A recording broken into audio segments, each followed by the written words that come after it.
بسم اللہ الرحمن الرحیم۔ حضرت محمد صلی اللہ علیہ وسلم نے ارشاد فرمایا، جو شخص اللہ کی راہ میں جہاد کے لیے نکلا، اللہ اس کا ضامن ہو گیا۔ اللہ تعالیٰ فرماتا ہے، اس کو میری ذات پر یقین اور میرے پیغمبروں کی تصدیق نے اس سرفروشی کے لیے گھر سے نکالا ہے۔ میں اس بات کا ضامن ہوں کہ یا تو اس کو واپس کر دوں ثواب اور مال غنیمت کے ساتھ، یا شہید ہونے کے بعد جنت میں داخل کر دوں۔ رسول اللہ صلی اللہ علیہ وسلم نے فرمایا، اور اگر میں اپنی امت پر اس کام کو دشوار نہ سمجھتا تو لشکر کا ساتھ نہ چھوڑتا، اور میری خواہش ہے کہ اللہ کی راہ میں مارا جاؤں، پھر زندہ کیا جاؤں، پھر مارا جاؤں، پھر زندہ کیا جاؤں، پھر مارا جاؤں۔ صحیح بخاری حدیث نمبر 36۔ حضرت محمد صلی اللہ علیہ وسلم نے ارشاد فرمایا، جو کوئی رمضان میں راتوں کو ایمان رکھ کر اور ثواب کے لیے عبادت کرے، اس کے اگلے گناہ بخش دیے جاتے ہیں۔ صحیح بخاری حدیث نمبر 37۔ حضرت محمد صلی اللہ علیہ وسلم نے ارشاد فرمایا، جس نے رمضان کے روزے ایمان اور خالص نیت کے ساتھ رکھے، اس کے پچھلے گناہ بخش دیے گئے۔ صحیح بخاری حدیث نمبر 38۔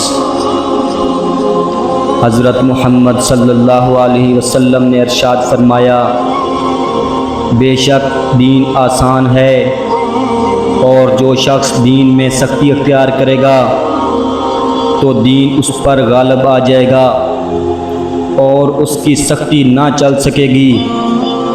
پس اس لیے اپنے عمل میں پختگی اختیار کرو، اور جہاں تک ممکن ہو میانہ روی برتو، اور خوش ہو جاؤ کہ اس طرز عمل سے تم کو دارین کے فوائد حاصل ہوں گے، اور صبح اور دوپہر اور شام اور کسی قدر رات میں عبادت سے مدد حاصل کرو۔ نماز 5 وقتہ بھی مراد ہو سکتی ہے کہ پابندی سے ادا کرو۔ صحیح بخاری حدیث نمبر 39۔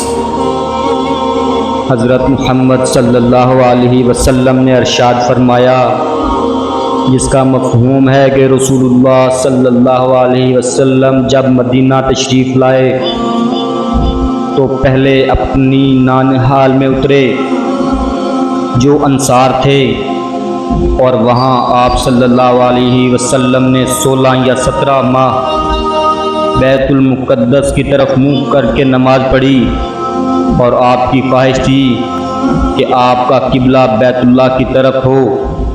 جب بیت اللہ کی طرف نماز پڑھنے کا حکم ہو گیا تو سب سے پہلی نماز جو آپ صلی اللہ علیہ وسلم نے بیت اللہ کی طرف پڑھی عصر کی نماز تھی۔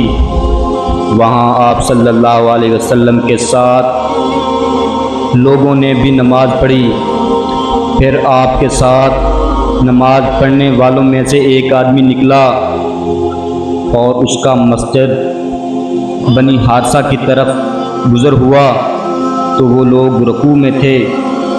وہ بولا کہ میں اللہ کی گواہی دیتا ہوں کہ میں نے رسول اللہ صلی اللہ علیہ وسلم کے ساتھ مکہ کی طرف منہ کر کے نماز پڑھی ہے۔